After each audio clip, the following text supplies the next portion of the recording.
এই নির্বাচনে আমাদেরকে টাকার বিরুদ্ধে একটা লড়াই করতে হয়েছে, টাকাকে মোকাবেলা করতে হয়েছে।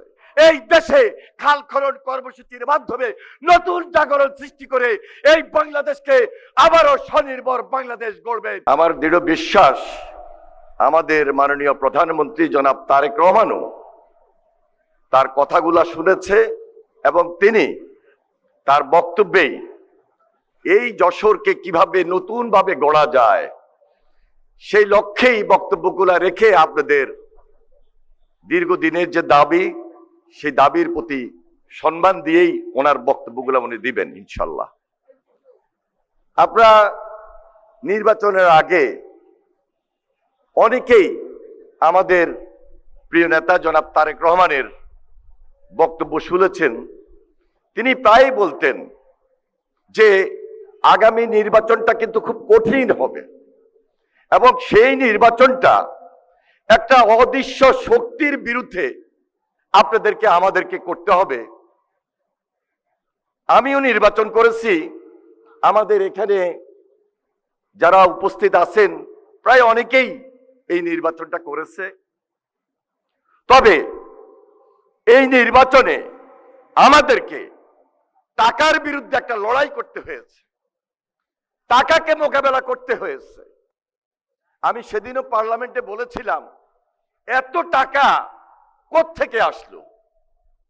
আজকে যদি বাংলাদেশের কয়েকটা ইসলামী ব্যাংক সহ কয়েকটা ব্যাংকে একটু তদন্ত হয় বোঝা যাবে কারা এই টাকাগুলো উঠিয়েছিল এবং এই টাকার উৎপত্তিটা কোথায় ছিল এবং এই টাকাগুলো কোথায় কোথায় কিভাবে ব্যবহার হয়েছে। ওই টাকাই আমাদেরকে মোকাবেলা করতে হয়েছে বিদায় আজকে নতুন ভাবে আমাদেরকে চিন্তা করতে হচ্ছে এই যশোরে নতুন রাজনীতি, নতুন আঙ্গিকে নতুন যশোর মাননীয় প্রধানমন্ত্রী আপনাদের সামনে উপহার দিবেন ইনশাআল্লাহ। আমি বেশি বক্তব্য রাখবো না। আপনারা জানেন প্রেসিডেন্ট জিয়ার একটা আন্দোলন ছিল, একটা বিপ্লব ছিল খাল খনন কর্মসূচি এবং সেই আন্দোলন সেই বিপ্লব আজকে গণজাগরণে পরিণত হয়েছে।